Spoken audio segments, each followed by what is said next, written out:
Sigmund Freud, 5 leçons sur la psychanalyse. Traduction de l'allemand par Yves Lelay, 1921. Première leçon, origine de la psychanalyse. Observation du Dr Breuer, les traumatismes psychiques, les hystériques souffrent de réminiscence, le traitement cathartique, l'hystérie de conversion. Ce n'est pas à moi que revient le mérite, si c'en est un, d'avoir mis au monde la psychanalyse. Je n'ai pas participé à ses premiers commencements, j'étais encore étudiant, absorbé par la préparation de mes examens, lorsqu'un médecin de Vienne, le docteur Joseph Breuer, appliqua pour la première fois ce procédé au traitement d'une jeune fille hystérique. Cela remonte aux années 1880 à 1882. Il convient donc de nous occuper tout d'abord de l'histoire de cette malade et des péripéties de son traitement. Mais auparavant, encore un mot. Ne craignez pas qu'une formation médicale soit nécessaire pour suivre mon exposé. Nous ferons route un certain temps avec les médecins, mais nous ne tarderons pas à prendre congé d'eux pour suivre le docteur Breuer par une voie tout à fait originale. La malade du docteur Breuer était une jeune fille de 21 ans, très intelligente, qui manifesta au cours des 2 années de sa maladie une série de troubles psychiques et mentaux plus ou moins graves. Elle présenta une contracture des 2 extrémités droites avec anesthésie. De temps en temps, la même affectation apparaissait aux membres du côté gauche. En outre, troubles des mouvements des yeux et perturbations multiples de la capacité visuelle. Difficulté à tenir la tête droite, toux nerveuse intense, dégoût de toute nourriture et, pendant plusieurs semaines, impossibilité de boire malgré une soif dévorante. Elle présentait aussi une altération de la fonction du langage, ne pouvait ni comprendre ni parler sa langue maternelle. Enfin, elle était sujette à des absences, à des états de confusion, de délire, d'altération de toute la personnalité. Ce sont là des troubles auxquels nous aurons à accorder toute notre attention. Il semble naturel de penser que des symptômes tels que ceux que nous venons d'énumérer révèlent une grave affection, probablement du cerveau, affection qui offre peu d'espoir de guérison et qui sans doute conduira promptement à la mort. Les médecins diront pourtant que, dans une quantité de cas aux apparences aussi graves, on peut formuler un pronostic beaucoup plus favorable. Lorsque des symptômes de ce genre se rencontrent chez une jeune femme dont les organes essentiels, le cœur, les reins, etc., sont tout à fait normaux, mais qui a eu à subir de violents chocs affectifs et, lorsque ces symptômes se développent d'une façon capricieuse et inattendue, les médecins se sentent rassurés. Ils reconnaissent en effet qu'il s'agit là, non pas d'une affection organique du cerveau, mais de cet état bizarre et énigmatique auquel les médecins grecs donnaient déjà le nom d'hystérie, état capable de simuler tout un ensemble de troubles graves, mais qui ne met pas la vie en danger et qui laisse espérer une guérison complète. Il n'est pas toujours facile de distinguer une telle hystérie d'une profonde affection organique. Mais il ne nous importe pas ici de savoir comment on établit ce diagnostic différentiel. Notons simplement que le cas de la jeune fille de Breuer est de ceux qu'aucun médecin habile ne manquera de ranger dans l'hystérie.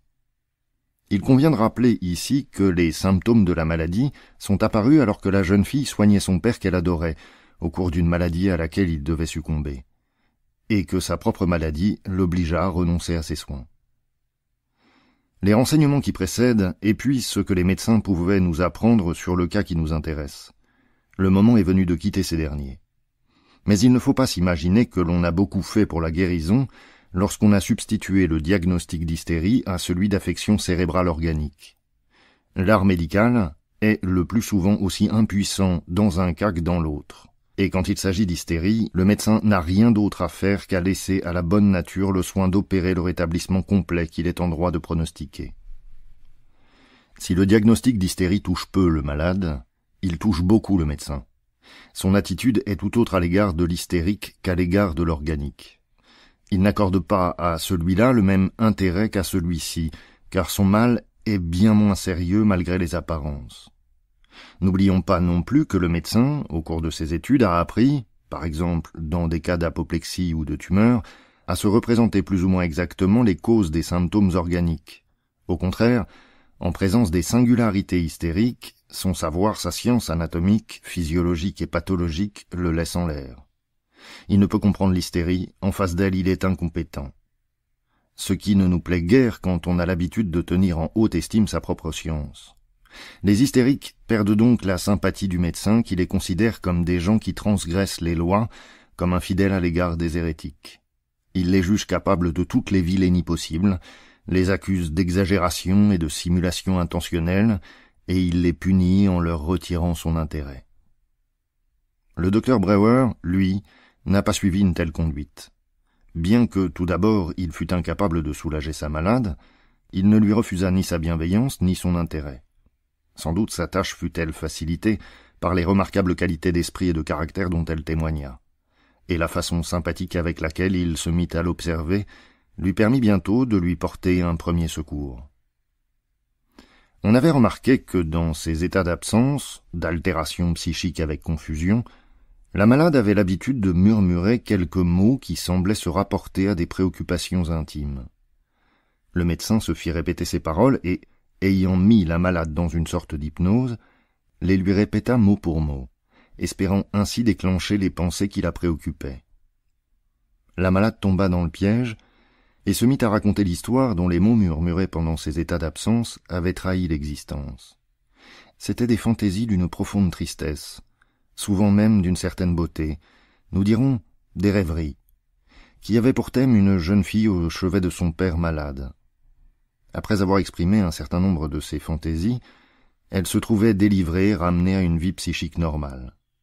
L'amélioration, qui durait plusieurs heures, disparaissait le jour suivant pour faire place à une nouvelle absence que supprimait de la même manière le récit des fantaisies nouvellement formées. Nul doute que la modification psychique manifestée pendant les absences était une conséquence de l'excitation produite par ces formations fantaisistes d'une vive tonalité affective. La malade elle-même, qui à cette époque de sa maladie ne parlait et ne comprenait que l'anglais, donna à ce traitement d'un nouveau genre le nom de « talking cure ». Elle le désignait ainsi en plaisantant, du nom de « chimney sweeping ». On remarqua bientôt, comme par hasard, qu'un tel nettoyage de l'âme faisait beaucoup plus qu'éloigner momentanément la confusion mentale toujours renaissante. Les symptômes morbides disparurent aussi lorsque, sous l'hypnose, la malade se rappela avec extériorisation affective à quelle occasion ces symptômes s'étaient produits pour la première fois. Il y avait eu, cet été-là, une période de très grande chaleur, et la malade avait beaucoup souffert de la soif car, sans pouvoir en donner la raison, il lui avait été brusquement impossible de boire. Elle pouvait saisir le verre d'eau, mais aussitôt qu'il touchait ses lèvres, elle le repoussait comme une hydrophobe. Durant ces quelques secondes, elle se trouvait évidemment en état d'absence. Elle ne se nourrissait que de fruits pour étancher la soif qui la tourmentait. Cela durait depuis environ 6 semaines, lorsqu'elle se plaignit un jour, sous hypnose, de sa gouvernante anglaise qu'elle n'aimait pas. Elle raconta alors, avec tous les signes d'un profond dégoût, qu'elle s'était rendue dans la chambre de cette gouvernante et que le petit chien de celle-ci, un animal affreux, avait bu dans un verre. Elle n'avait rien dit par politesse.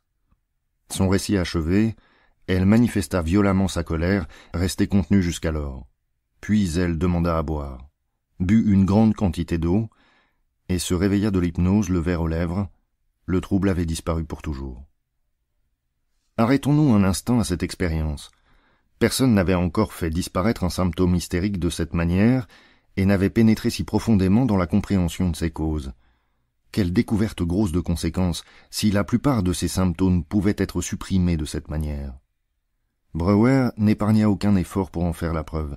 Il étudia systématiquement la pathogénèse d'autres symptômes morbides plus graves. Dans presque chaque cas, il constata que les symptômes étaient, pour ainsi dire, comme des résidus d'expériences émotives que, pour cette raison, nous avons appelé plus tard traumatisme psychique. Leur caractère particulier s'apparentait à la scène traumatique qui les avait provoqués. Selon l'expression consacrée, les symptômes étaient déterminés par les scènes dont ils formaient les résidus mnésiques. Il n'était plus nécessaire de voir en eux des effets arbitraires et énigmatiques de la névrose. Cependant, contrairement à ce que l'on attendait, ce n'était pas toujours d'un seul événement que les symptômes résultaient, mais la plupart du temps, de multiples traumatismes souvent analogues et répétés. Par conséquent, il fallait reproduire chronologiquement toute cette chaîne de souvenirs pathogènes, mais dans l'ordre inverse, le dernier d'abord et le premier à la fin, impossible de pénétrer jusqu'au premier traumatisme, souvent le plus profond, si l'on sautait les intermédiaires. Vous souhaiteriez sans doute d'autres exemples de symptômes hystériques que celui de l'hydrophobie engendré par le dégoût d'un chien buvant dans un verre. Mais pour rester fidèle à mon programme, je me limiterai à très peu d'exemples. Breuer raconte que les troubles visuels de sa malade se rapportaient aux circonstances suivantes. Ouvrez les guillemets. La malade, les yeux pleins de larmes, était assise auprès du lit de son père. Lorsque celui-ci lui demanda tout à coup quelle heure il était. Les larmes l'empêchaient de voir clairement. Elle fit un effort, mit la montre tout près de son œil et le cadran lui apparut très gros. Macropsie et strabisme convergent. Puis elle s'efforça de retenir ses larmes afin que le malade ne les voie pas. Fermez les guillemets. Toutes ces impressions pathogènes, remarquons-le, dataient de l'époque où elle s'occupait de son père malade. Ouvrez les guillemets. Une fois, elle s'éveilla la nuit, très angoissée car le malade avait beaucoup de fièvre, et très énervée car on attendait un chirurgien de Vienne pour une opération. Sa mère n'était pas là. Anna était assise au chevet du malade, le bras droit posé sur le dossier de sa chaise. Elle tomba dans un état de demi-rêve et vit qu'un serpent noir sortait du mur, s'approchait du malade pour le mordre. Il est très probable que, dans le pré, derrière la maison, se trouvaient des serpents qui avaient déjà effrayé la malade et fournissaient le thème de l'hallucination. Elle voulut chasser l'animal, mais elle était comme paralysée, le bras droit pendant sur le dossier de sa chaise. Il était endormi, c'est-à-dire anesthésié et parésié, et, lorsqu'elle le regarda, les doigts se transformèrent en petits serpents avec des têtes de mort, les ongles. Sans doute fit-elle des efforts pour chasser le serpent avec la main droite paralysée, et ainsi l'anesthésie et la paralysie s'associèrent-elles à l'hallucination du serpent. Lorsque celui-ci eut disparu, elle voulut pleine d'angoisse se mettre à prier, mais la parole lui manqua, en quelque langue que ce fût. Elle ne put s'exprimer qu'en retrouvant enfin une poésie enfantine anglaise, et put alors penser et prier dans cette langue. Fermez les guillemets. Le rappel de cette scène sous hypnose fit disparaître la contracture du bras droit qui existait depuis le commencement de la maladie, et mit fin au traitement. Lorsque, bon nombre d'années plus tard, je me mis à appliquer à mes propres malades la méthode de recherche et de traitement de Breuer, je fis des expériences qui concordèrent avec les siennes. Une dame de 40 ans environ avait un tic, un étrange claquement de langue qui se produisait sans cause apparente.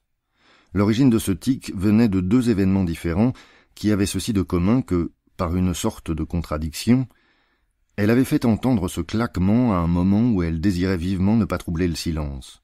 Une fois, pour ne pas éveiller son enfant endormi, l'autre fois, lors d'une promenade en voiture pour ne pas exciter les chevaux déjà effrayés par un orage. Je donne cet exemple parmi beaucoup d'autres qu'on trouvera dans les études sur l'hystérie. Nous pouvons grosso modo résumer tout ce qui précède dans la formule suivante. Les hystériques souffrent de réminiscence. Leurs symptômes sont les résidus et les symboles de certains événements traumatiques. Symboles commémoratifs, à vrai dire. Une comparaison nous fera saisir ce qu'il faut entendre par là. Les monuments dont nous ornons nos grandes villes sont des symboles commémoratifs du même genre. Ainsi, à Londres, vous trouverez devant une des plus grandes gares de la ville une colonne gothique richement décorée, Charing Cross. Au XIIIe siècle, un des vieux rois plantagenets qui faisait transporter à Westminster le corps de la reine Éléonore éleva des croix gothiques à chacune des stations où le cercueil fut posé à terre. Charing Cross est le dernier des monuments qui devait conserver le souvenir de cette marche funèbre. À une autre place de la ville, non loin du London Bridge, vous remarquerez une colonne moderne très haute que l'on appelle The Monument. Elle doit rappeler le souvenir du grand incendie qui, en 1666, éclata tout près de là et détruisit une grande partie de la ville. Ces monuments sont des symboles commémoratifs comme les symptômes hystériques. La comparaison est donc soutenable jusque-là. Mais que diriez-vous d'un habitant de Londres qui, aujourd'hui encore, s'arrêterait mélancoliquement devant le monument du convoi funèbre de la reine Éléonore, au lieu de s'occuper de ses affaires avec la hâte qu'exigent les conditions modernes du travail ou de se réjouir de la jeune et charmante reine qui captive aujourd'hui son propre cœur? Ou d'un autre qui pleurerait devant le monument la destruction de la ville de ses pères, alors que cette ville est depuis longtemps renée de ses cendres et brille aujourd'hui d'un éclat plus vif encore que jadis? Les hystériques et autres névrosés se comportent comme les deux londoniens de notre exemple invraisemblable. Non seulement ils se souviennent d'événements douloureux passés depuis longtemps, mais ils y sont encore affectivement attachés. Ils ne se libèrent pas du passé et négligent pour lui la réalité et le présent.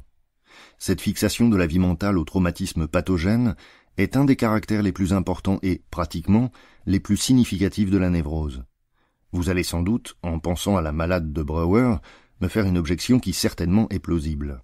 Tous les traumatismes de cette jeune fille provenaient de l'époque où elle soignait son père malade, et ses symptômes ne sont que les marques du souvenir qu'elle a conservé de la maladie et de la mort de son père. Le fait de conserver si vivante la mémoire du disparu, et cela peu de temps après sa mort, n'a donc, direz-vous, rien de pathologique, c'est au contraire un processus affectif tout à fait normal. Je vous l'accorde volontiers. Chez la malade de Brouwer, cette pensée qui reste fixée au traumatisme n'a rien d'extraordinaire. Mais dans d'autres cas, ainsi que pour ce tic que j'ai traité et dont les causes remontaient à 15 et à 10 ans dans le passé, on voit nettement que cette suggestion au passé a un caractère nettement pathologique. Cette suggestion, la malade de Brouwer l'aurait probablement subie aussi, si elle ne s'était pas soumise au traitement cathartique peu de temps après l'apparition de ces symptômes. Nous avons parlé jusqu'ici des symptômes hystériques que dans leur relation avec l'histoire de la vie des malades. Mais nous avons encore à considérer deux autres circonstances dont Brouwer fait mention et qui feront saisir le mécanisme de l'apparition de la maladie et celui de sa disparition. Insistons d'abord sur ce fait que la malade de Brouwer, dans toutes les situations pathogènes, devait réprimer une forte émotion, au lieu de la laisser s'épancher par les voies affectives habituelles, paroles et actes. Lors du petit incident avec le chien de sa gouvernante, elle réprima, par égard pour celle-ci, l'expression d'un dégoût intense. Pendant qu'elle veillait au chevet de son père, son souci continuel était de ne rien laisser voir au malade de son angoisse et de son douloureux état d'âme. Lorsque plus tard, elle reproduisit ces mêmes scènes devant son médecin, l'émotion refoulée autrefois ressuscita avec une violence particulière, comme si elle s'était conservée intacte pendant tout ce temps. Bien plus, le symptôme qui avait subsisté de cette scène présenta son plus haut degré d'intensité au fur et à mesure que le médecin s'efforçait d'en découvrir l'origine, pour disparaître dès que celle-ci eût été complètement démasquée.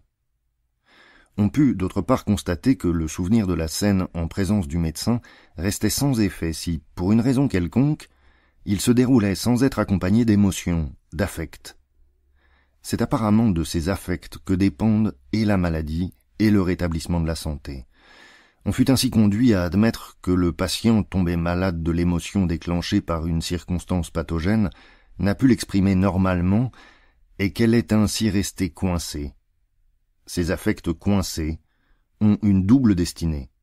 Tantôt ils persistent tels quels et font sentir leur poids sur toute la vie psychique, pour laquelle ils sont une source d'irritation perpétuelle, tantôt se transforment en processus psychiques anormaux, processus d'innervation ou d'inhibition, paralysie, qui ne sont pas autre chose que les symptômes physiques de la névrose. C'est ce que nous avons appelé l'hystérie de conversion. Dans la vie normale, une certaine quantité de notre énergie affective est employée à l'innervation corporelle et produit le phénomène de l'expression des émotions que nous connaissons tous. L'hystérie de conversion n'est pas autre chose qu'une expression des émotions exagérées et qui se traduit par des moyens inaccoutumés. Si un fleuve s'écoule dans deux canaux, l'un d'eux se trouvera plein à déborder aussitôt que, dans l'autre, le courant rencontrera un obstacle.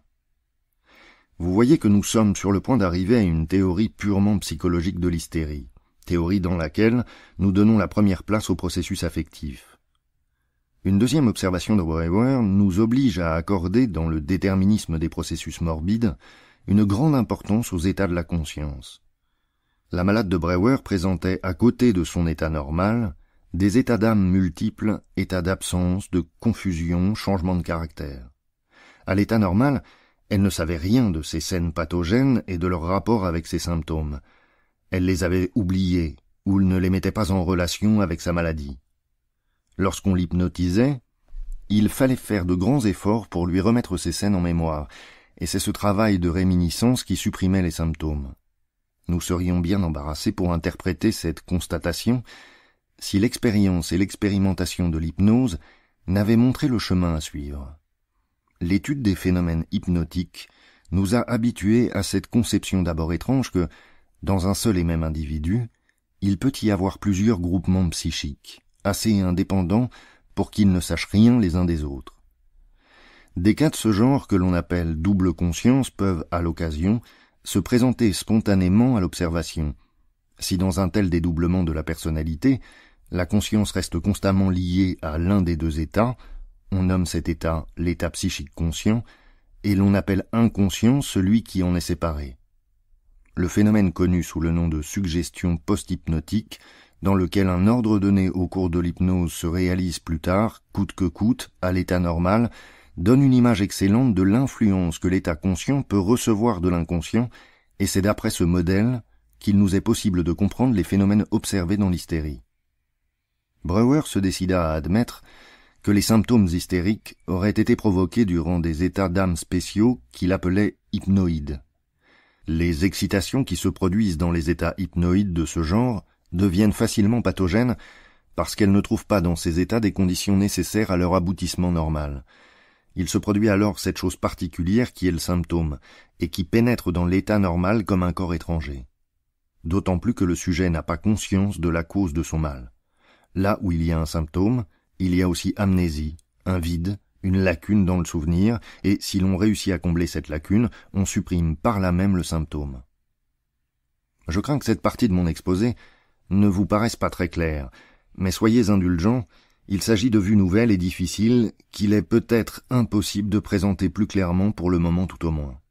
L'hypothèse breuerienne des états hypnoïdes s'est d'ailleurs montrée encombrante et superflue, et la psychanalyse moderne l'a abandonnée.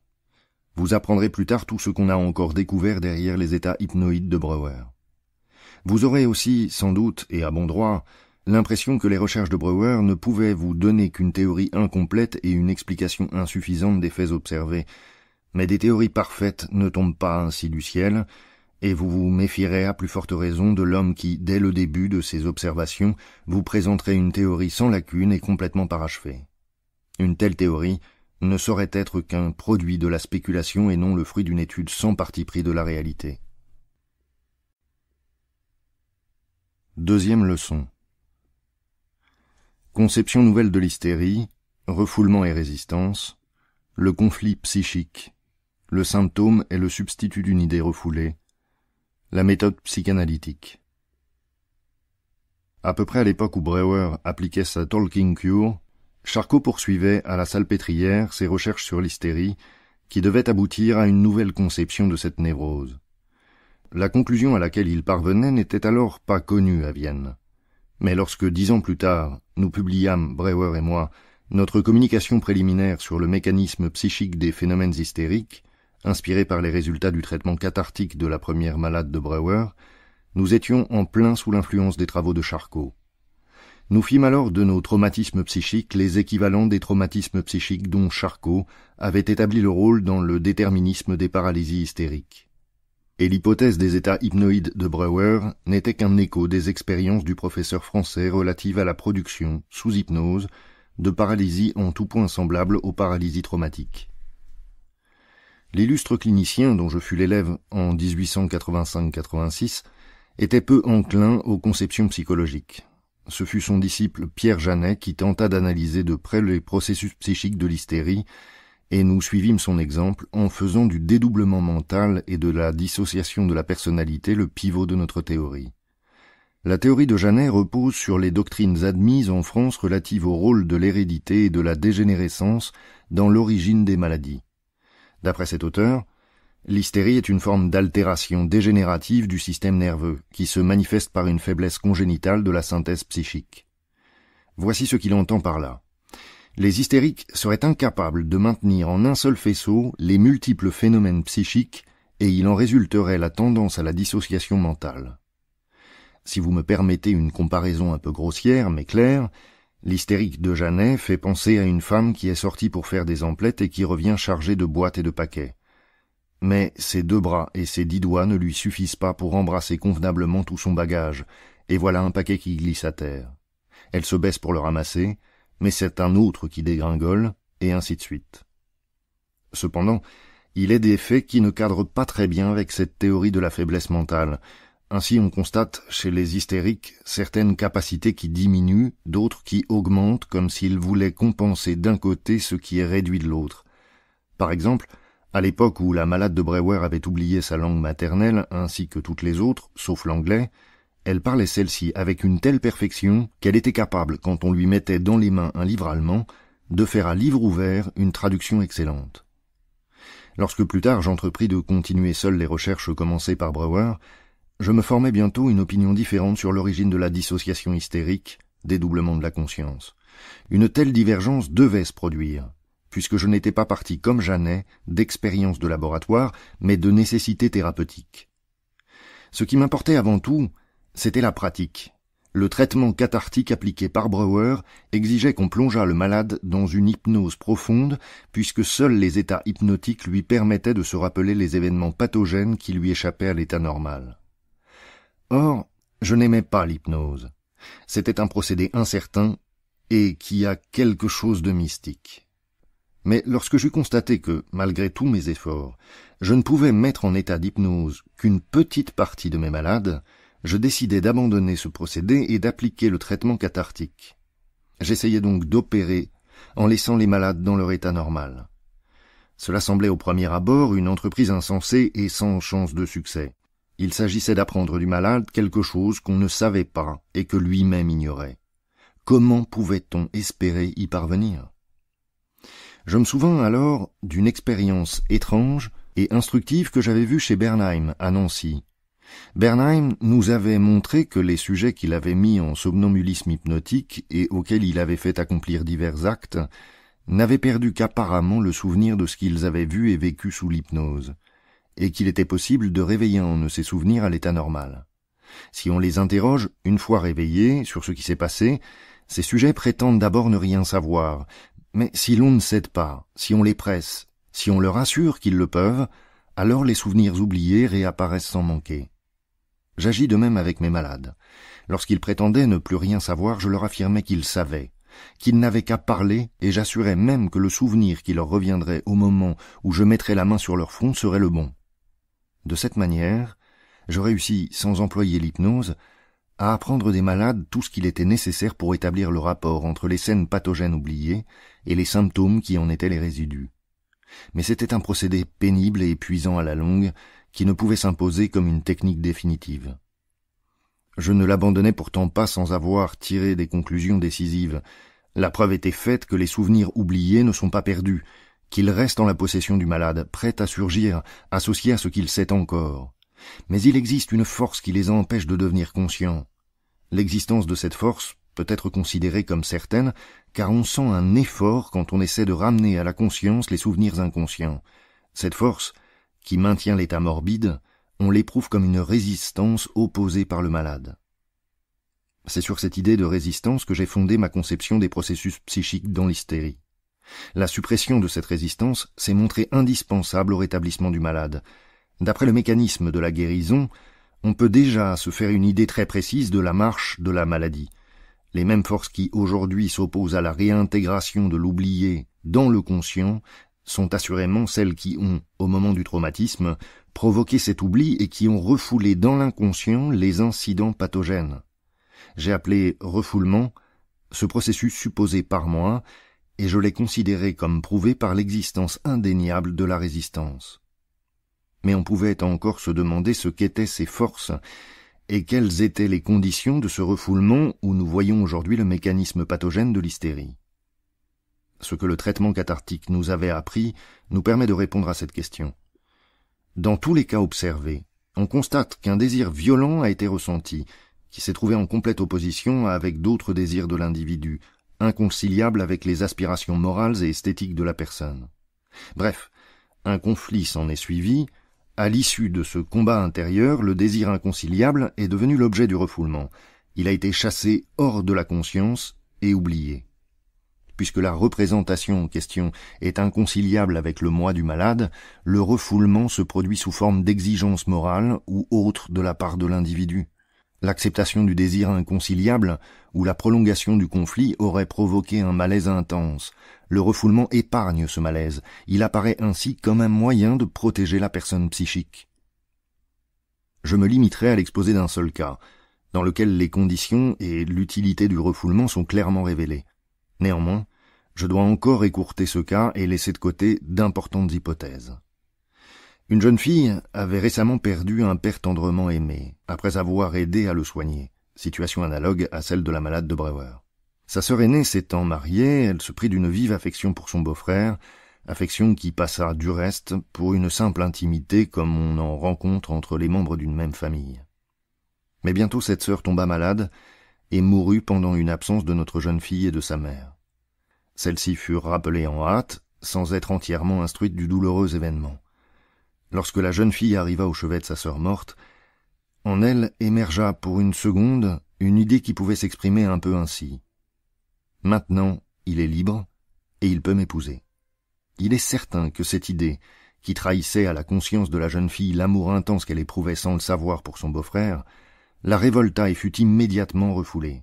La jeune fille tomba malade à son tour, présenta de graves symptômes hystériques, et lorsque je la pris en traitement, il apparut qu'elle avait radicalement oublié cette scène devant le lit mortuaire de sa sœur et le mouvement de haine et d'égoïsme qui s'était emparé d'elle. Elle s'en souvint au cours du traitement, reproduisit cet incident avec les signes de la plus violente émotion, et le traitement la guérit. J'illustrerai le processus du refoulement et sa relation nécessaire avec la résistance par une comparaison grossière. Supposez que dans la salle de conférence, dans mon auditoire calme et attentif, il se trouve pourtant un individu qui se conduise de façon à me déranger et qui me trouble par des rires inconvenants, par son bavardage ou en tapant des pieds. Je déclarerai que je ne peux pas continuer à professer ainsi.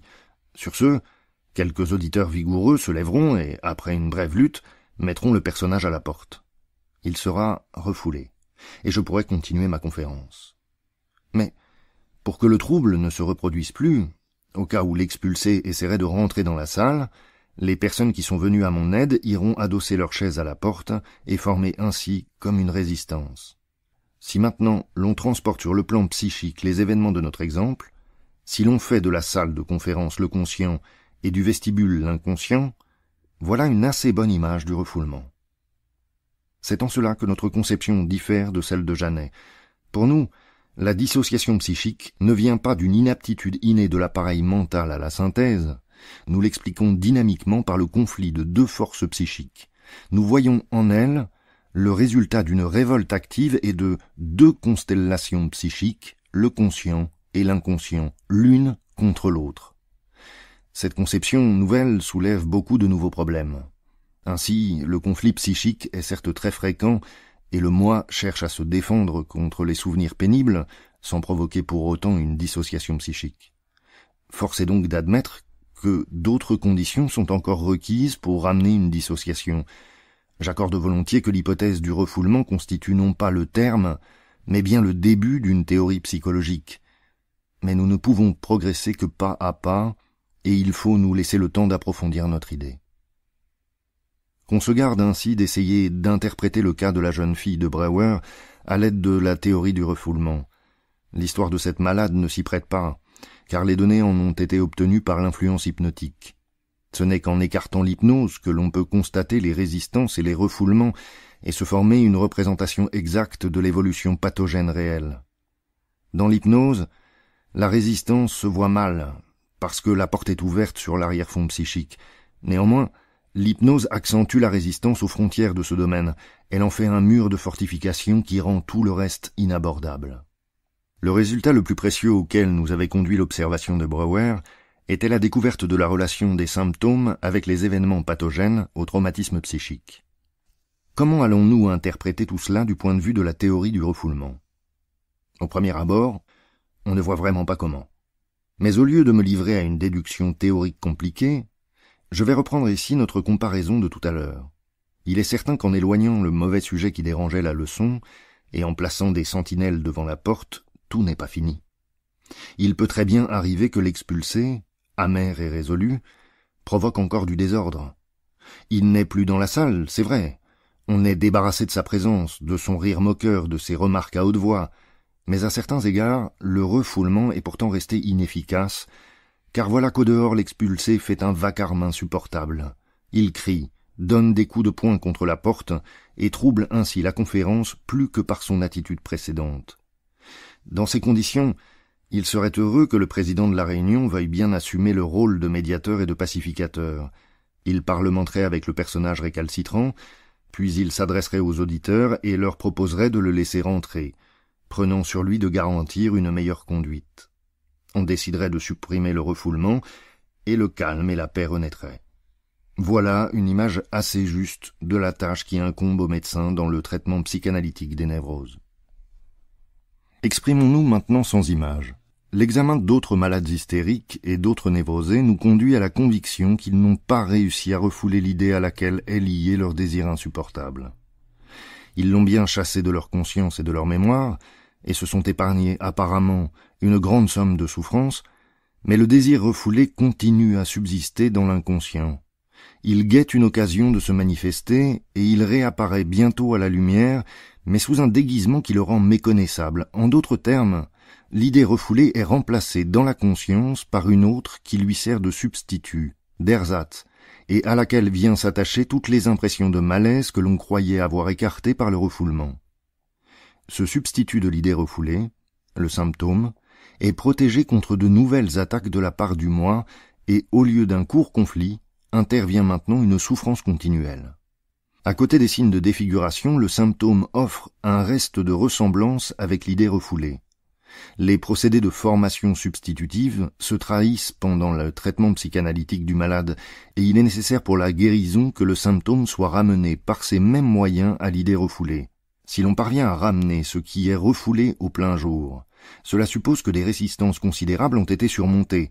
Alors le conflit psychique, né de cette réintégration, et que le malade voulait éviter, peut trouver, sous la direction du médecin, une meilleure solution que celle du refoulement. Une telle méthode parvient à faire évanouir conflit et névrose. Tantôt le malade convient qu'il a eu tort de refouler le désir pathogène, et il accepte totalement ou partiellement ce désir, tantôt le désir lui-même est dirigé vers un but plus élevé et pour cette raison moins sujet à critique. C'est ce que je nomme la sublimation du désir. Tantôt on reconnaît qu'il était juste de rejeter le désir, mais on remplace le mécanisme automatique, donc insuffisant du refoulement, par un jugement de condamnation morale rendu avec l'aide des plus hautes instances spirituelles de l'homme. C'est en pleine lumière que l'on triomphe du désir. Je m'excuse de n'avoir pas décrit de façon plus claire et plus compréhensible les principaux points de vue de la méthode de traitement appelée maintenant psychanalyse. Les difficultés ne tiennent pas seulement à la nouveauté du sujet.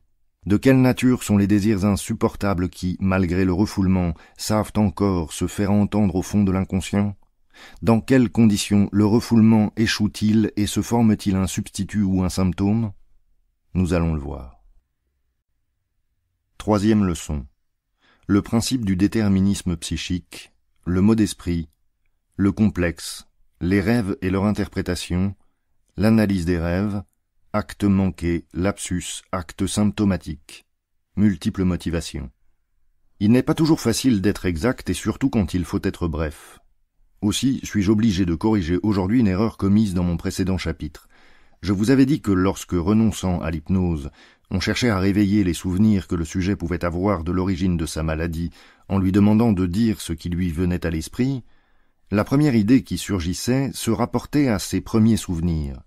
Ce n'est pas toujours exact. Je n'ai présenté la chose aussi simplement que pour être bref. En réalité, les premières fois seulement, une simple insistance, une pression de ma part suffisait pour faire apparaître l'événement oublié. Si l'on persistait dans ce procédé, des idées surgissaient bien, mais il était fort douteux qu'elles correspondent réellement à l'événement recherché. Elles semblaient n'avoir aucun rapport avec lui, et d'ailleurs, les malades eux-mêmes les rejetaient comme inadéquates. La pression n'était plus d'aucun secours, et l'on pouvait regretter d'avoir renoncé à l'hypnose. Incapable d'en sortir, je m'attachais à un principe dont la légitimité scientifique a été démontrée plus tard par mon ami C.G. Jung et ses élèves à Zurich.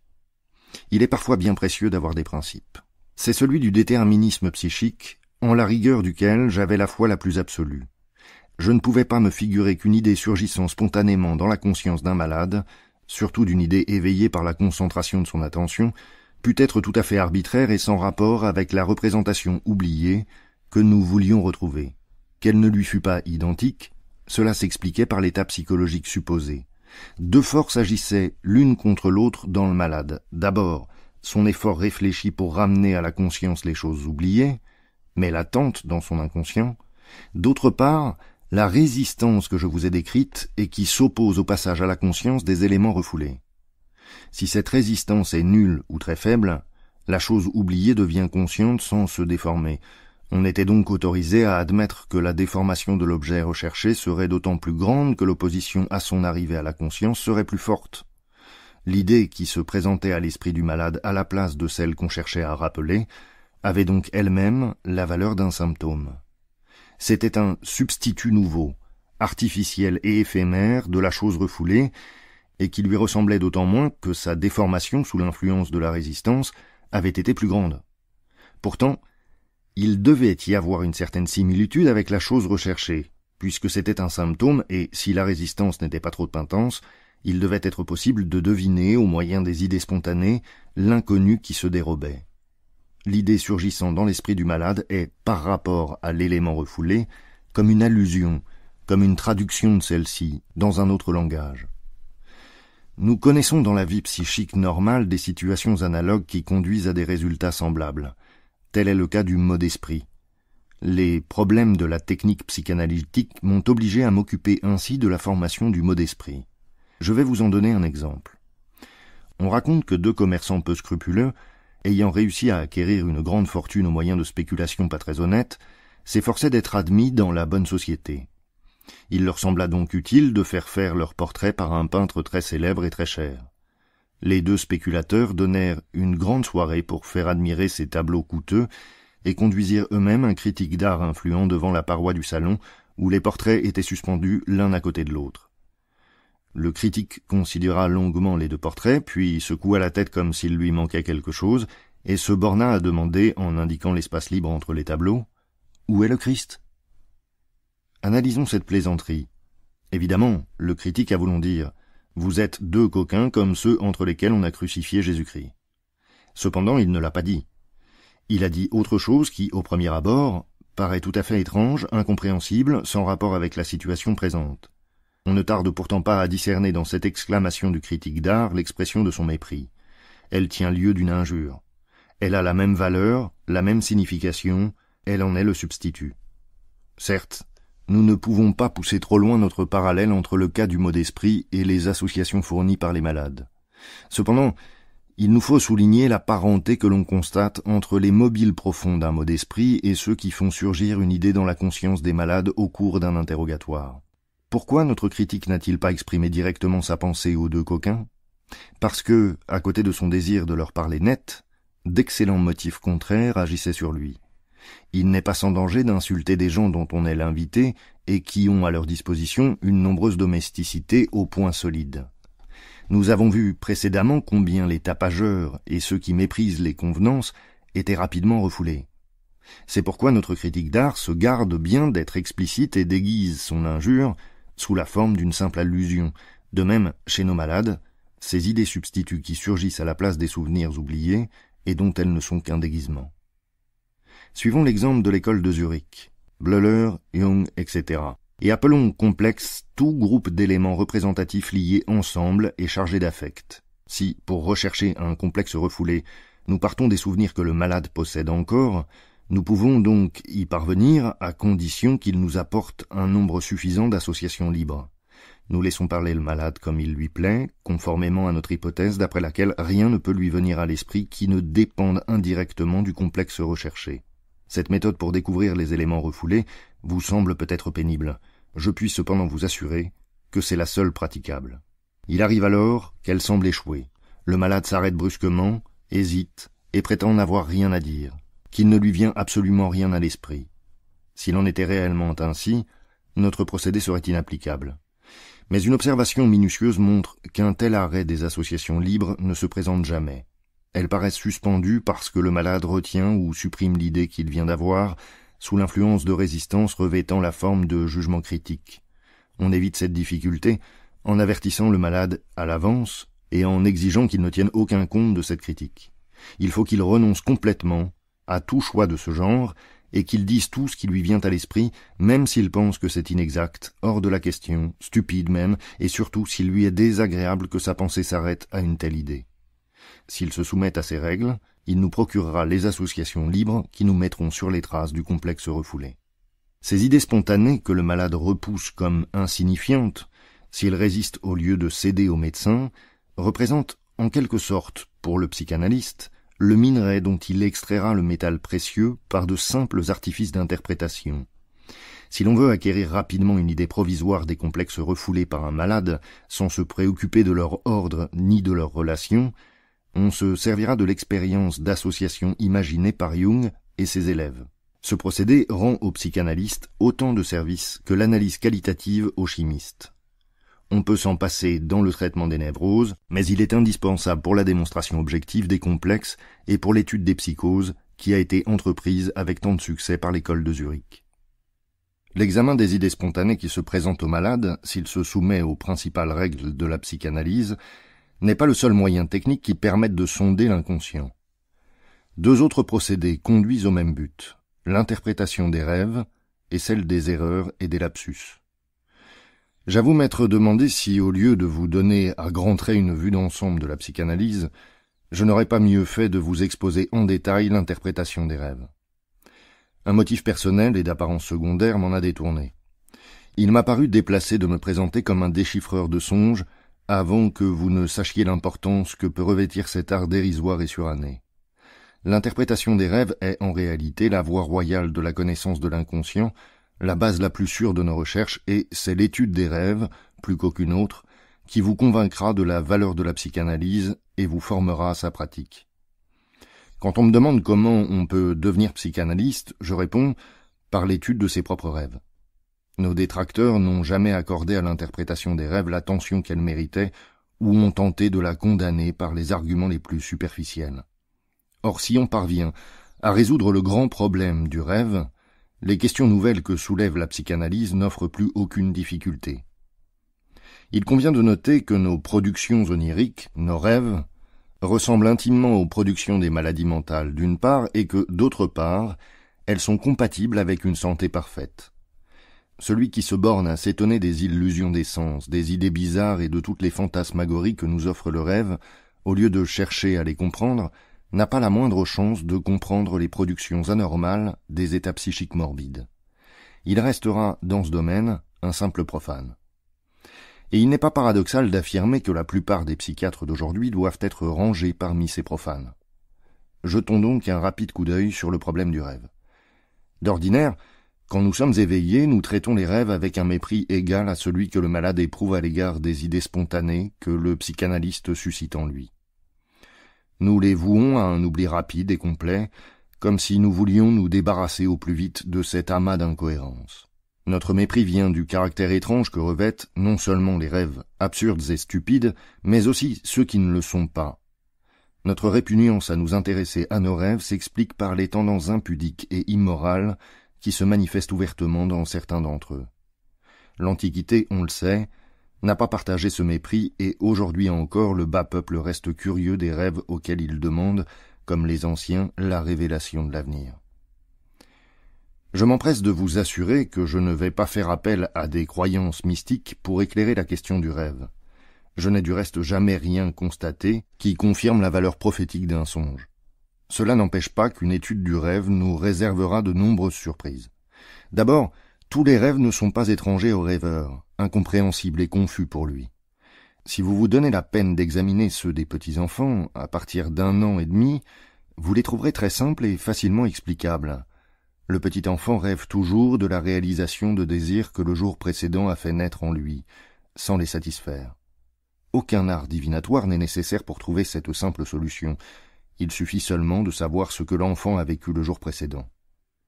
Nous aurions une solution satisfaisante de l'énigme si l'on démontrait que les rêves des adultes ne sont, comme ceux des enfants, que l'accomplissement de désirs de la veille. Or c'est bien là ce qui se passe.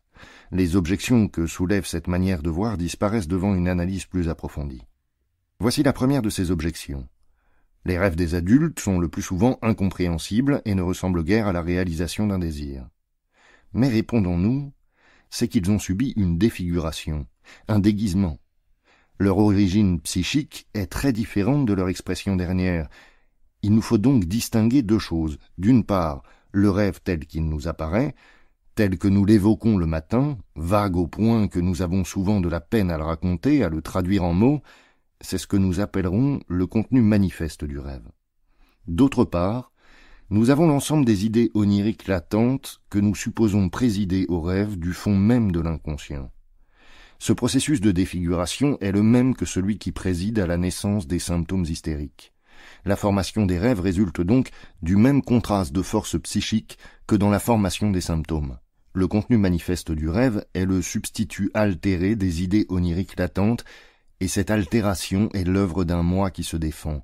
Elle naît de résistances qui interdisent absolument aux désirs inconscients d'entrer dans la conscience à l'état de veille, mais, dans l'affaiblissement du sommeil, ces forces ont encore assez de puissance pour imposer, du moins aux désirs, un masque qui les cache. Le rêveur ne déchiffre pas plus le sens de ses rêves que l'hystérique ne pénètre la signification de ses symptômes. Pour se persuader de l'existence des idées latentes, du rêve, et de la réalité de leur rapport avec le contenu manifeste, il faut pratiquer l'analyse des rêves, dont la technique est la même que la technique psychanalytique dont il a été déjà question. Elle consiste tout d'abord à faire complètement abstraction des enchaînements d'idées que semble offrir le contenu manifeste du rêve, et à s'appliquer à découvrir les idées latentes, en recherchant quelles associations déclenchent chacun de ces éléments. Ces associations provoquées conduiront à la découverte des idées latentes du rêveur, de même que, tout à l'heure, nous voyons les associations déclenchées par les divers symptômes nous conduire aux souvenirs oubliés et aux complexes du malade. Ces idées oniriques latentes, qui constituent le sens profond et réel du rêve, une fois mises en évidence, montrent combien il est légitime de ramener les rêves d'adultes au type des rêves d'enfants. Il suffit en effet de substituer au contenu manifeste, si abracadabrant, le sens profond pour que tout s'éclaire. On voit que les divers détails du rêve se rattachent à des impressions du jour précédent et l'ensemble apparaît comme la réalisation d'un désir non satisfait. Le contenu manifeste du rêve peut donc être considéré comme la réalisation déguisée de désirs refoulés. Jetons maintenant un coup d'œil sur la façon dont les idées inconscientes du rêve se transforment en contenu manifeste. J'appellerais travail onirique l'ensemble de cette opération. Elle mérite de retenir tout notre intérêt théorique, car nous pourrons y étudier, comme nulle part ailleurs, quels processus psychiques insoupçonnés peuvent se dérouler dans l'inconscient, ou plus exactement, entre deux systèmes psychiques distincts comme le conscient et l'inconscient. Parmi ces processus, il convient d'en noter deux, la condensation et le déplacement. Le travail onirique est un cas particulier de l'action réciproque des diverses constellations mentales, c'est-à-dire qu'il naît d'une association mentale. Dans ces phases essentielles, ce travail est identique au travail d'altération qui transforme les complexes refoulés en symptômes lorsque le refoulement a échoué. Vous serez en outre étonné de découvrir dans l'analyse des rêves, et spécialement dans celle des vôtres, l'importance inattendue que prennent les impressions des premières années de l'enfance. Par le rêve, c'est l'enfant qui continue à vivre dans l'homme, avec ses particularités, ses désirs, même ceux qui sont devenus inutiles. C'est d'un enfant dont les facultés étaient bien différentes des aptitudes propres à l'homme normal que celui-ci est sorti. Mais au prix de quelles évolutions, de quel refoulement, de quelle sublimation, de quelle réaction psychique cet homme normal s'est-il peu à peu constitué, lui qui est le bénéficiaire et aussi en partie la victime d'une éducation et d'une culture si péniblement acquises.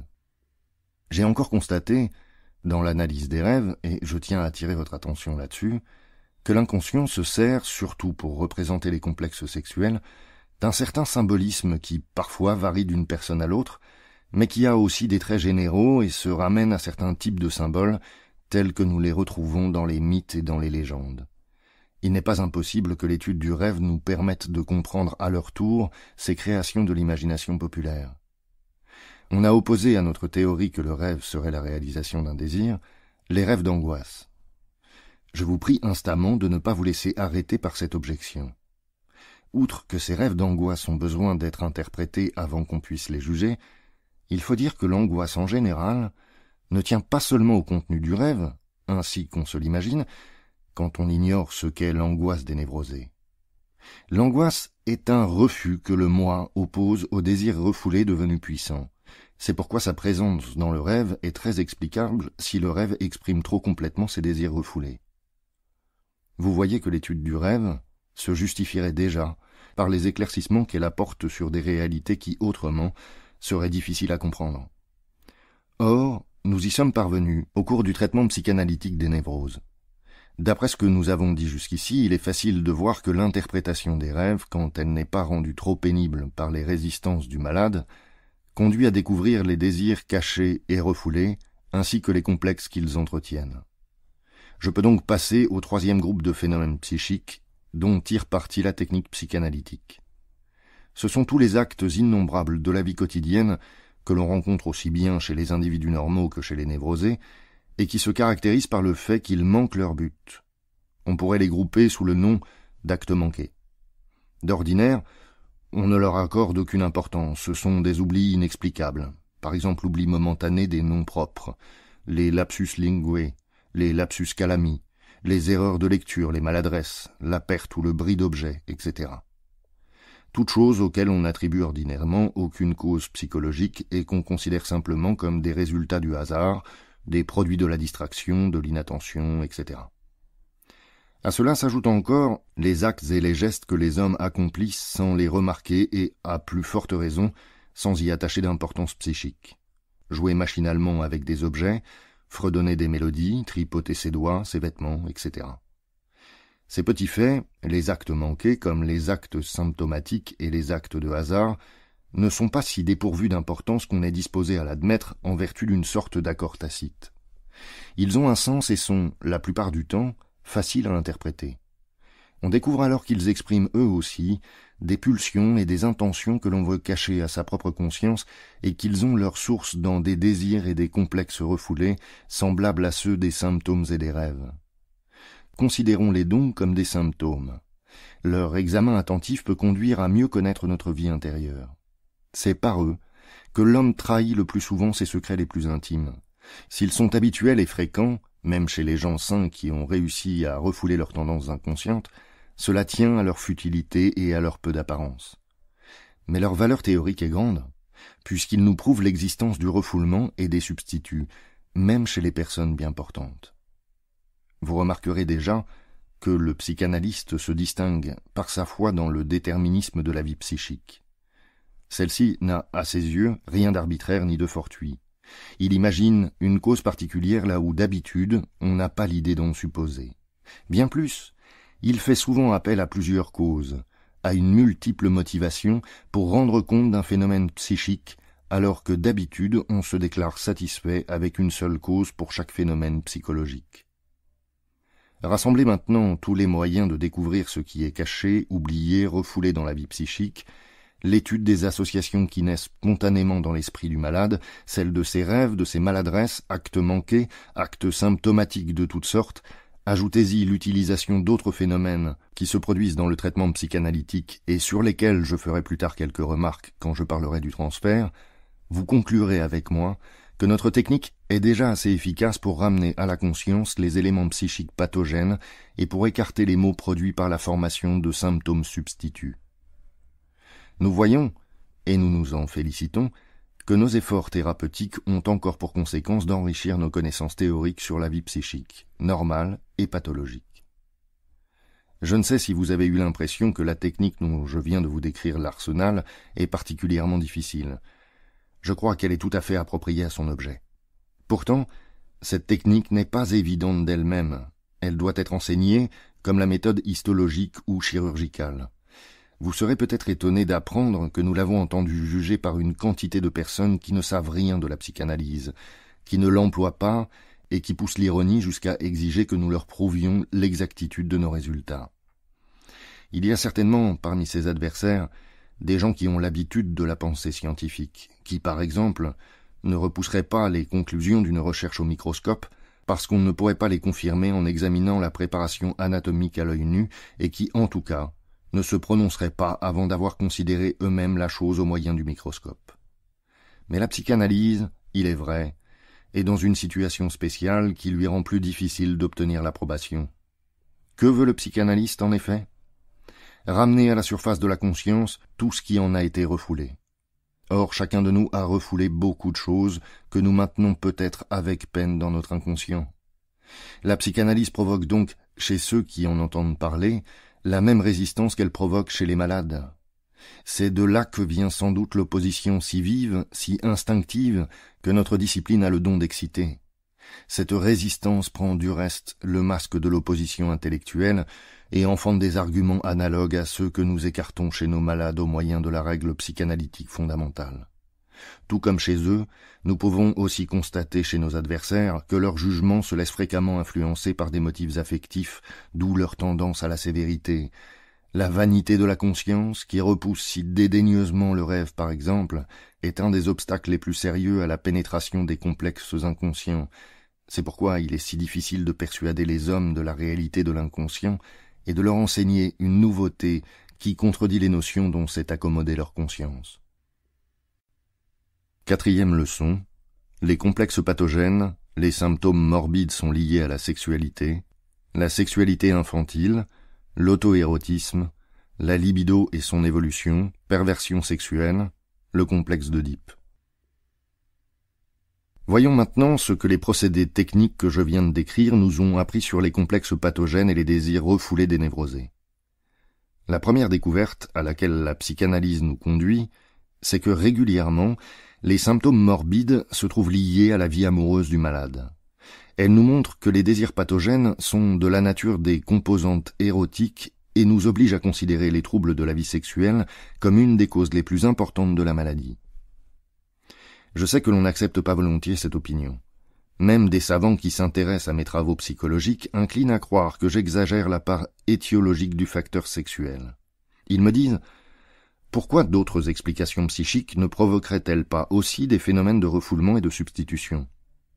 Je leur réponds que je ne nie rien par doctrine, et que je ne m'oppose pas à ce que cela soit. Mais l'expérience montre que cela n'est pas.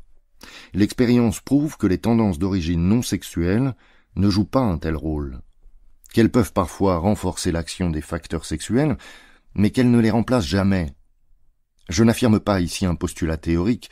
Lorsqu'en 1895 je publiais avec le docteur J. Brewer nos études sur l'hystérie, je ne professais pas encore cette opinion. J'ai dû m'y convertir après des expériences nombreuses et concluantes.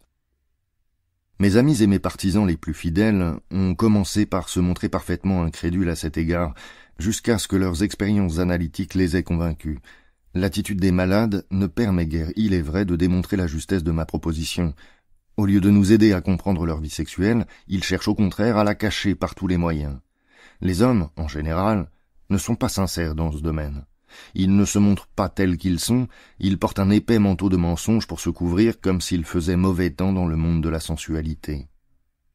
Et ils n'ont pas tort. Le soleil et le vent ne sont guère favorables à l'activité sexuelle dans notre société. En fait, aucun de nous ne peut librement dévoiler son érotisme à ses semblables, mais lorsque les malades ont commencé à s'habituer au traitement psychanalytique, lorsqu'ils s'y sentent à l'aise, ils jettent bas leur manteau mensonger et alors seulement ils peuvent se faire une opinion sur la question qui nous occupe. Malheureusement, les médecins ne sont pas plus favorisés que les autres mortels quant à la manière d'aborder les choses de la sexualité, et beaucoup d'entre eux subissent l'attitude, faite à la fois de pruderie et de lubricité, qui est la plus répandue parmi les hommes dits cultivés. Continuons à exposer nos résultats. Dans une autre série de cas, la recherche psychanalytique ramène les symptômes non pas à des événements sexuels, mais à des événements traumatiques banaux. Mais cette distinction perd toute importance pour une raison particulière. Le travail analytique nécessaire pour expliquer et supprimer une maladie ne s'arrête jamais aux événements de l'époque où elle se produisit, mais remonte toujours jusqu'à la puberté et à la première enfance du malade. Là, elle rencontre des événements et des impressions qui ont déterminé la maladie ultérieure. Ce n'est qu'en découvrant ces événements de l'enfance que l'on peut expliquer la sensibilité à l'égard des traumatismes ultérieurs, et c'est en rendant conscients ces souvenirs généralement oubliés que nous en arrivons à pouvoir supprimer les symptômes. Nous parvenons ici au même résultat que dans l'étude des rêves, à savoir que ce sont les désirs inéluctables et refoulés de l'enfance qui ont prêté leur puissance à la formation de symptômes sans lesquels la réaction au traumatisme ultérieur aurait pris un cours normal. Ces puissants désirs de l'enfant, je les considère d'une manière générale comme sexuels. Mais je devine votre étonnement, bien naturel d'ailleurs. Y a-t-il donc, demanderez-vous, une sexualité infantile? L'enfance n'est-elle pas plutôt cette période de la vie où manque tout instinct de ce genre? À cette question, je vous répondrai non. L'instinct sexuel ne pénètre pas dans les enfants à l'époque de la puberté, comme dans l'Évangile le diable pénètre dans les porcs. L'enfant présente dès son âge le plus tendre les manifestations de cet instinct. Il apporte ses tendances en venant au monde, et c'est de ces premiers germes que sort au cours d'une évolution pleine de vicissitudes et aux étapes nombreuses la sexualité dite normale de l'adulte. Il n'est guère difficile de le constater. Ce qui me paraît moins facile, c'est de ne pas l'apercevoir. Il faut vraiment une certaine dose de bonne volonté pour être aveugle à ce point. Le hasard m'a mis sous les yeux un article d'un Américain, le Dr Sanford Bell, qui vint à l'appui de mes affirmations. Son travail apparut dans l'American Journal of Psychology en 1902, c'est-à-dire 3 ans avant mes 3 essais sur la théorie de la sexualité. Il a pour titre « A Preliminary Study of the Emotion of Love Between the Sexes » et aboutit aux mêmes conclusions que celles que je vous soumettrai tout à l'heure. Écoutez plutôt. Ouvrez les guillemets. L'émotion sexuelle n'apparaît pas pour la première fois au cours de l'adolescence, comme on l'a enseigné jusqu'à présent. Fermez les guillemets. L'auteur a travaillé à la manière américaine et a rassemblé près de 2500 observations positives au cours d'une période de 15 ans. 800 ont été faites par lui-même. Au sujet des signes par lesquels ces tendances se manifestent, il dit, ouvrez les guillemets, en observant sans aucun parti pris ces manifestations chez 100 enfants d'un sexe et 100 enfants de l'autre sexe, on ne peut éviter de les ramener à une origine sexuelle. On pourra satisfaire l'esprit le plus critique en rapprochant ces observations de confessions d'individus ayant connu dans leur enfance ce genre d'émotions avec une certaine intensité et dont les souvenirs sont relativement distincts. Fermez les guillemets. Ceux d'entre vous qui ne veulent pas croire à la sensualité infantile seront particulièrement étonnés que parmi ces enfants, précocement amoureux, un bon nombre sont âgés seulement de 3, 4 ou 5 ans. J'ai réussi moi-même il y a peu de temps, grâce à l'analyse d'un garçon de 5 ans qui souffrait d'angoisse, analyse que son propre père a faite avec lui selon les règles, à obtenir une image assez complète des manifestations somatiques et des expressions psychiques de la vie amoureuse de l'enfant à l'un des premiers stades. Et mon ami, le docteur C.G. Jung, a traité le cas d'une fillette encore plus jeune qui, à la même occasion que mon malade, naissance d'une petite sœur, trahissait presque les mêmes tendances sensuelles et les mêmes formations de désir et de complexe.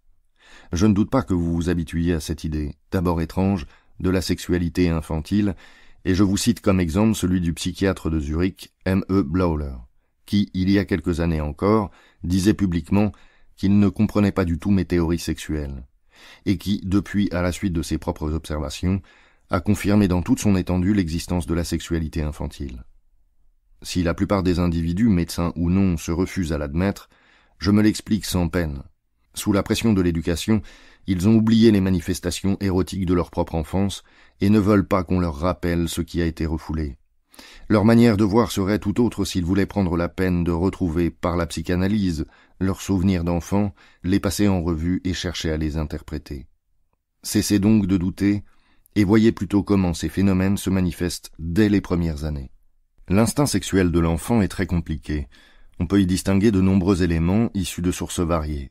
Tout d'abord, il est encore indépendant de la fonction de reproduction au service de laquelle il se mettra plus tard. Il sert à procurer plusieurs sortes de sensations agréables que nous désignons du nom de plaisir sexuel par suite de certaines analogies.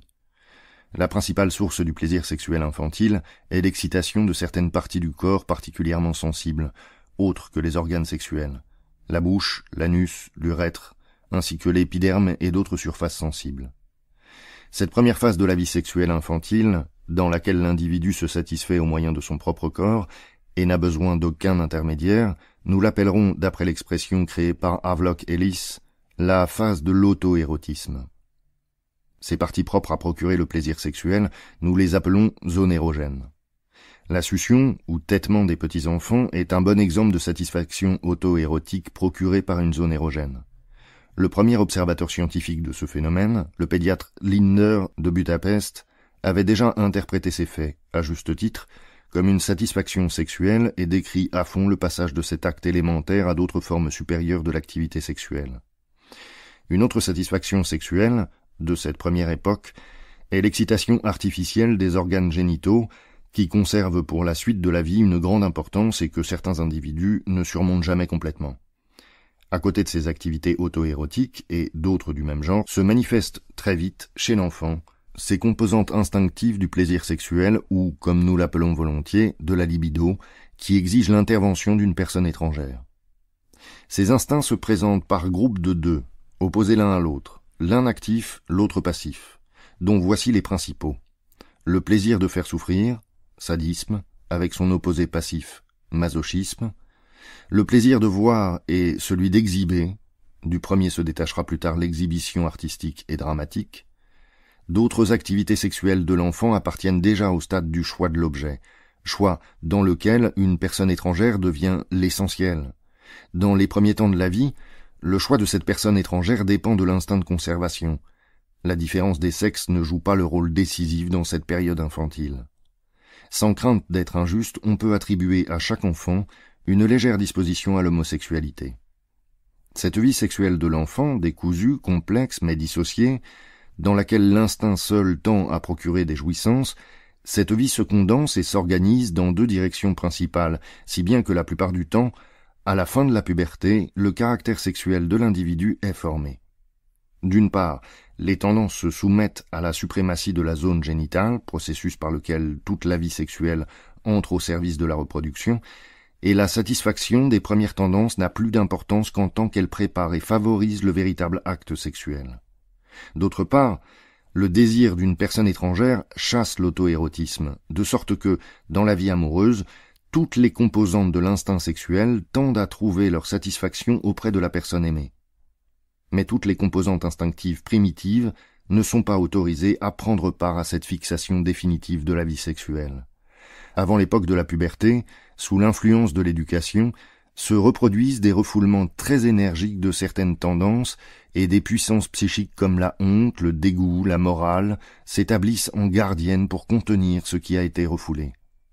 Et lorsqu'à la puberté surgit la grande marée des besoins sexuels, ceux-ci trouvent dans ces réactions et ces résistances des digues qui les obligent à suivre les voies dites normales et les empêchent d'animer à nouveau les tendances victimes du refoulement. Ce sont les plaisirs coprophiles de l'enfance, c'est-à-dire ceux qui ont rapport aux excréments. C'est ensuite l'attachement aux personnes qui avaient été tout d'abord choisies comme objets aimés. Il y a, en pathologie générale, un principe qui nous rappelle que tout processus contient les germes d'une disposition pathologique, en tant qu'il peut être inhibé, retardé ou entravé dans son cours. Il en est de même pour le développement si compliqué de la fonction sexuelle. Tous les individus ne le supportent pas sans encombre, ils laissent après lui des anomalies ou des dispositions à des maladies ultérieures par régression. Il peut arriver que les instincts partiels ne se soumettent pas tous à la domination des zones génitales. Un instinct qui reste indépendant forme ce que l'on appelle une perversion et substitue au but sexuel normal sa finalité particulière. Comme nous l'avons déjà signalé, il arrive très souvent que l'auto-érotisme ne soit pas complètement surmonté, ce que démontrent les troubles les plus divers qu'on peut voir apparaître au cours de la vie. L'équivalence primitive des deux sexes comme objet sexuel peut persister, d'où il résultera dans la vie de l'homme adulte un penchant à l'homosexualité qui, à l'occasion, pourra aller jusqu'à l'homosexualité exclusive. Cette série de troubles correspond à un arrêt du développement des fonctions sexuelles. Elle comprend les perversions et l'infantilisme général assez fréquent de la vie sexuelle. La disposition aux névroses découle d'une autre sorte de trouble de l'évolution sexuelle. Les névroses sont aux perversions ce que le négatif est au positif. Elles se retrouvent comme soutien des complexes et artisans des symptômes, les mêmes composantes instinctives que dans les perversions, mais ici, elles agissent du fond de l'inconscient. Elles ont donc subi un refoulement, mais ont pu, malgré lui, s'affirmer dans l'inconscient. La psychanalyse nous apprend que l'extériorisation trop forte de ces instincts, à une époque très lointaine, a produit une sorte de fixation partielle qui représente maintenant un point faible dans la structure de la fonction sexuelle. Si l'accomplissement normal de la fonction à l'âge adulte rencontre des obstacles, c'est précisément à ces points où les fixations infantiles ont eu lieu que se rompra le refoulement réalisé par les diverses circonstances de l'éducation et du développement. Peut-être me fera-t-on l'objection que tout cela n'est pas de la sexualité. J'emploie le mot dans un sens beaucoup plus large que l'usage ne le réclame, soit. Mais la question est de savoir si ce n'est pas l'usage qui l'emploie dans un sens beaucoup trop étroit, en le limitant au domaine de la reproduction. On se met dans l'impossibilité de comprendre les perversions ainsi que la relation qui existe entre perversion, névrose et vie sexuelle normale. On ne parvient pas à connaître la signification des débuts, si facilement observables, de la vie amoureuse somatique et psychique des enfants. Mais quel que soit le sens dans lequel on se décide, le psychanalyste prend le mot de sexualité dans une acceptation totale à laquelle il a été conduit par la constatation de la sexualité infantile. Revenons encore une fois à l'évolution sexuelle de l'enfant. Il nous faut réparer bien des oublis du fait que nous avons porté notre attention sur les manifestations somatiques plutôt que sur les manifestations psychiques de la vie sexuelle. Le choix primitif de l'objet chez l'enfant, choix qui dépend de l'indigence de ses moyens, est très intéressant. L'enfant se tourne d'abord vers ceux qui s'occupent de lui, mais ceux-ci disparaissent bientôt derrière les parents. Les rapports de l'enfant avec les parents, comme le prouve l'observation directe de l'enfant et l'étude analytique de l'adulte, ne sont nullement dépourvus d'éléments sexuels. L'enfant prend ses deux parents, et surtout l'un d'eux, comme objet de désir. D'habitude, il obéit à une impulsion des parents eux-mêmes, dont la tendresse porte un caractère nettement sexuel, inhibé, il est vrai, dans ses fins. Le père préfère généralement la fille, la mère le fils. L'enfant réagit de la manière suivante, le fils désire se mettre à la place du père, la fille à celle de la mère. Les sentiments qui s'éveillent dans ces rapports de parents à enfants et dans ceux qui en dérivent entre frères et sœurs ne sont pas seulement positifs, c'est-à-dire tendres, ils sont aussi négatifs, c'est-à-dire hostiles. Le complexe ainsi formé est condamné à un refoulement rapide, mais du fond de l'inconscient, il exerce encore une action importante et durable. Nous pouvons supposer qu'il constitue, avec ses dérives, le complexe central de chaque névrose. Et nous nous attendons à le trouver non moins actif dans d'autres domaines de la vie psychique. Le mythe du roi Oedipe qui tue son père et prend sa mère pour femme est une manifestation peu modifiée du désir infantile contre lequel se dresse plus tard, pour le repousser, la barrière de l'inceste. Au fond du drame d'Hamlet de Shakespeare, on retrouve cette même idée du complexe incestueux, mais mieux voilé. À l'époque où l'enfant est dominé par ce complexe central non encore refoulé, une partie importante de son activité intellectuelle se met au service de ses désirs. Il commence à chercher d'où viennent les enfants, et, au moyen des indices qui lui sont donnés, il devine la réalité plus que les adultes ne le pensent. D'ordinaire, c'est la menace que constitue la venue d'un nouvel enfant, en qui il ne voit d'abord qu'un concurrent qui lui disputera des biens matériels, qui éveille sa curiosité. Sous l'influence d'instincts partiels, il va se mettre à échafauder un certain nombre de théories sexuelles infantiles. Il attribuera aux deux sexes les mêmes organes. Les enfants, pense-t-il, sont conçus en mangeant et ils viennent par l'extrémité de l'intestin. Il conçoit le rapport des sexes comme un acte d'hostilité, une sorte de domination violente. Mais sa propre constitution encore impubère, son ignorance notamment des organes féminins, oblige le jeune chercheur à abandonner un travail sans espoir. Toutefois, cette recherche, ainsi que les différentes théories qu'elle produit, influent de manière décisive sur le caractère de l'enfant et ses névroses ultérieures. Il est inévitable et tout à fait logique que l'enfant fasse de ses parents l'objet de ses premiers choix amoureux. Toutefois, il ne faut pas que sa libido reste fixée à ses premiers objets. Elle doit se contenter de les prendre plus tard comme modèle et, à l'époque du choix définitif, passer de ceux-ci à des personnes étrangères. L'enfant doit se détacher de ses parents. C'est indispensable pour qu'il puisse jouer son rôle social. À l'époque où le refoulement fait son choix parmi les instincts partiels de la sexualité, et plus tard, quand il faut se détacher de l'influence des parents, influence qui a fait les principaux frais de ce refoulement. L'éducateur a de sérieux devoirs qui, actuellement, ne sont pas toujours remplis avec intelligence.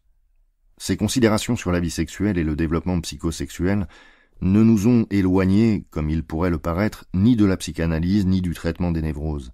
Bien au contraire, on pourrait définir le traitement psychanalytique comme une éducation progressive pour surmonter chez chacun de nous les résidus de l'enfance. 5e leçon.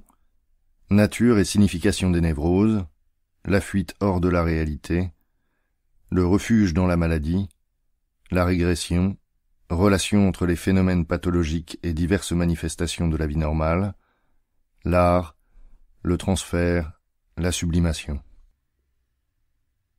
La découverte de la sexualité infantile et la réduction des symptômes névrotiques à des composantes instinctives érotiques nous ont conduit à quelques formules inattendues sur l'essence et les tendances des névroses. Nous voyons que les hommes tombent malades quand, par suite d'obstacles extérieurs ou d'une adaptation insuffisante, la satisfaction de leurs besoins érotiques leur est refusée dans la réalité. Nous voyons alors qu'ils se réfugient dans la maladie, afin de pouvoir, grâce à elle, obtenir les plaisirs que la vie leur refuse. Nous avons constaté que les symptômes morbides sont une part de l'activité amoureuse de l'individu, ou même sa vie amoureuse tout entière, et s'éloigner de la réalité, c'est la tendance capitale, mais aussi le risque capital de la maladie. Ajoutons que la résistance de nos malades à se guérir ne relève pas d'une cause simple, mais de plusieurs motifs.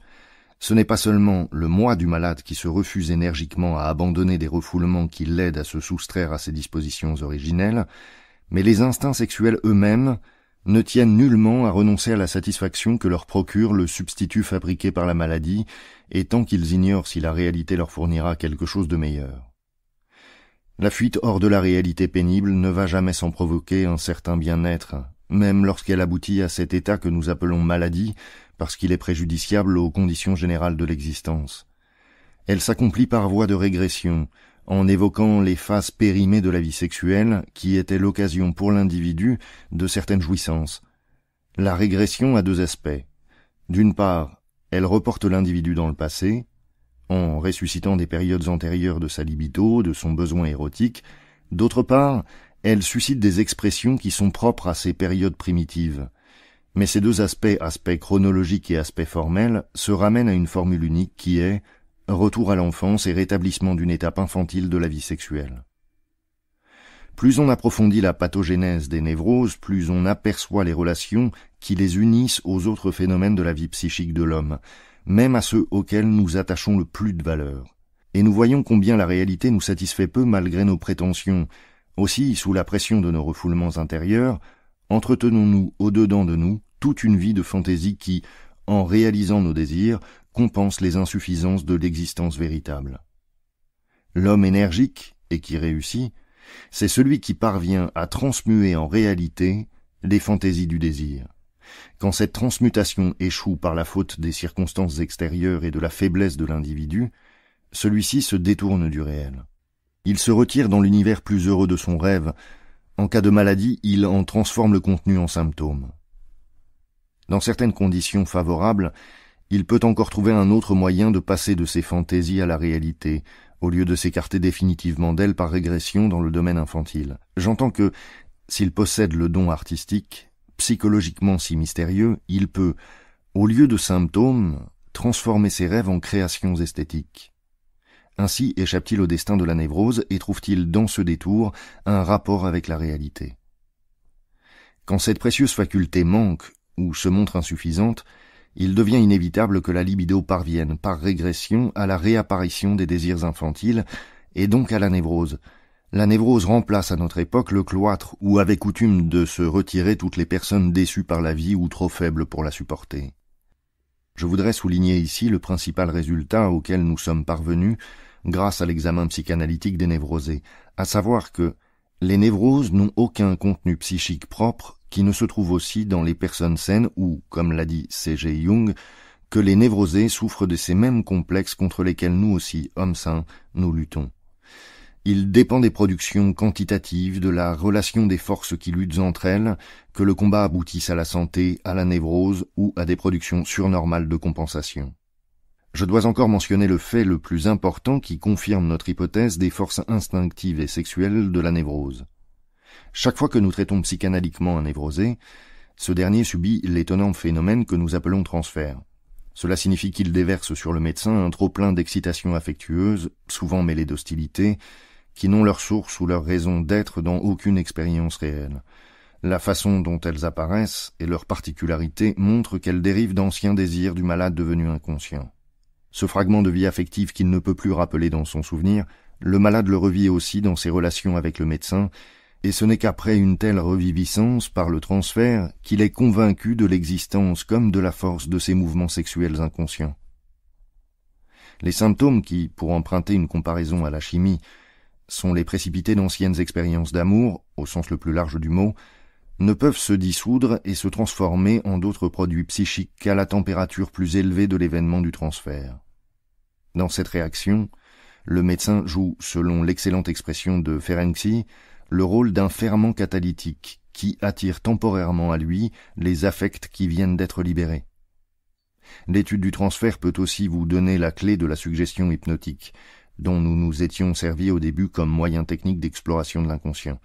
L'hypnose nous fut alors une aide thérapeutique, mais aussi un obstacle à la connaissance scientifique des faits, en ce qu'elle déblayait de résistance psychique une certaine région pour amonceler ces résistances aux frontières de la même région en un rempart insurmontable. Il ne faut pas croire, d'ailleurs, que le phénomène du transfert, dont je ne puis malheureusement dire que peu de choses, soit créé par l'influence psychanalytique. Le transfert s'établit spontanément dans toutes les relations humaines, aussi bien que dans les rapports de malade à médecin. Il transmet partout l'influence thérapeutique et agit avec d'autant plus de force qu'on se doute moins de son existence.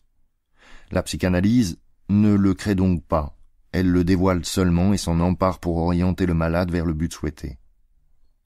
Mais je ne puis abandonner la question du transfert sans souligner que ce phénomène contribue plus que tout autre à persuader non seulement les malades mais aussi les médecins de la valeur de la psychanalyse. Je sais que tous mes partisans n'ont admis la justesse de mes suppositions sur la pathologie des névroses que grâce à des expériences de transfert, et je peux très bien concevoir que l'on ne soit pas convaincu tant qu'on n'a pratiqué aucune psychanalyse ni constaté les effets du transfert. J'estime qu'il y a deux principales objections d'ordre intellectuel à opposer aux théories psychanalytiques. Premièrement, on n'a pas l'habitude de déterminer d'une façon rigoureuse la vie psychique. Deuxièmement, on ignore par quels traits les processus psychiques inconscients se différencient des processus conscients qui nous sont familiers. Les critiques les plus fréquentes chez les malades comme chez les personnes en bonne santé se ramènent au second de ces facteurs. On craint de faire du mal par la psychanalyse. On a peur d'appeler à la conscience du malade les instincts sexuels refoulés, comme si cela faisait courir le risque d'une victoire de ses instincts sur les plus hautes aspirations morales. On remarque que le malade a dans l'âme des blessures à vif, mais on redoute d'y toucher de peur d'augmenter sa souffrance. Adoptons cette analogie. Il y a, certes, plus de ménagement à ne pas toucher aux places malades si on ne sait qu'aggraver la douleur. Mais le chirurgien ne se refuse pas d'attaquer la maladie dans son foyer même, quand il pense que son intervention apportera la guérison. Personne ne songe à reprocher au chirurgien les souffrances d'une opération, pourvu qu'elle soit couronnée de succès. Il doit en être de même pour la psychanalyse, d'autant plus que les réactions désagréables qu'elle peut momentanément provoquer sont incomparablement moins grandes que celles qui accompagnent une intervention chirurgicale. D'ailleurs, ces désagréments sont bien peu de choses comparées aux tortures de la maladie. Il va sans dire que la psychanalyse doit être exercée selon toutes les règles de l'art. Quant aux instincts qui étaient refoulés et que la psychanalyse libère, est-il à craindre qu'en réapparaissant sur la scène, il ne porte atteinte aux tendances morales et sociales acquises par l'éducation? En rien. Car nos observations nous ont montré de façon certaine que la force psychique et physique d'un désir est bien plus grande quand il baigne dans l'inconscient que lorsqu'il s'impose à la conscience. On le comprendra si l'on songe qu'un désir inconscient est soustrait à toute influence, les aspirations opposées n'ont pas de prise sur lui. Au contraire, un désir conscient peut être influencé par tous les autres phénomènes intérieurs qui s'opposent à lui. En corrigeant les résultats du refoulement défectueux, le traitement psychanalytique répond aux ambitions les plus élevées de la vie intellectuelle et morale. Voyons maintenant ce que deviennent les désirs inconscients libérés par la psychanalyse. Par quels moyens peut-on les rendre inoffensifs? Nous en connaissons trois. Il arrive le plus souvent que ces désirs soient simplement supprimés par la réflexion au cours du traitement. Ici, le refoulement est remplacé par une sorte de critique ou de condamnation. Cette critique est d'autant plus aisée qu'elle porte sur les produits d'une période infantile du moi. Jadis, l'individu, alors faible et incomplètement développé, incapable de lutter efficacement contre un penchant impossible à satisfaire, n'avait pu que le refouler. Aujourd'hui, en pleine maturité, il est capable de le maîtriser. Le second moyen, par lequel la psychanalyse ouvre une issue aux instincts qu'elle découvre, consiste à les ramener à la fonction normale qui eût été la leur si le développement de l'individu n'avait pas été perturbé. Il n'est en effet nullement dans l'intérêt de celui-ci d'extirper les désirs infantiles. La névrose, par ses refoulements, l'a privé de nombreuses sources d'énergie psychique qui eussent été fort utiles à la formation de son caractère et au déploiement de son activité. Nous connaissons encore une issue, meilleure peut-être, par où les désirs infantiles peuvent manifester toute leur énergie et substituer au penchant irréalisable de l'individu un but supérieur situé parfois complètement en dehors de la sexualité. C'est la sublimation. Les tendances qui composent l'instinct sexuel se caractérisent précisément par cette aptitude à la sublimation. À leur fin sexuelle se substitue un objectif plus élevé et de plus grande valeur sociale. C'est à l'enrichissement psychique résultant de ce processus de sublimation que sont dues les plus nobles acquisitions de l'esprit humain. Voici enfin la troisième des conclusions possibles du traitement psychanalytique. Il est légitime qu'un certain nombre des tendances libidinales refoulées soient directement satisfaites et que cette satisfaction soit obtenue par les moyens ordinaires.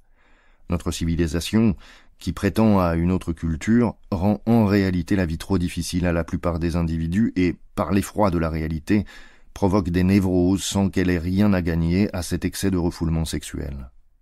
Ne négligeons pas tout à fait ce qu'il y a d'animal dans notre nature.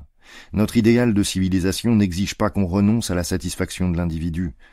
Sans doute, il est tentant de transfigurer les éléments de la sexualité par le moyen d'une sublimation toujours plus étendue, pour le plus grand bien de la société.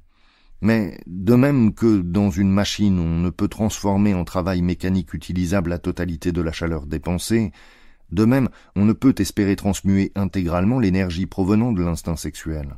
Cela est impossible. En privant l'instinct sexuel de son aliment naturel, on provoque des conséquences fâcheuses. Rappelez-vous l'histoire du cheval de Childa. Les habitants de cette petite ville possédaient un cheval dont la force faisait leur admiration. Malheureusement, l'entretien de la bête coûtait fort cher. On résolut donc, pour l'habituer à se passer de nourriture, de diminuer chaque jour d'1 grain sa ration d'avoine. Ainsi fut fait. Mais lorsque le dernier grain fut supprimé, le cheval était mort. Les gens de Childa ne surent jamais pourquoi. Quant à moi, j'incline à croire qu'il est mort de faim, et qu'aucune bête n'est capable de travailler si on ne lui fournit sa ration d'avoine.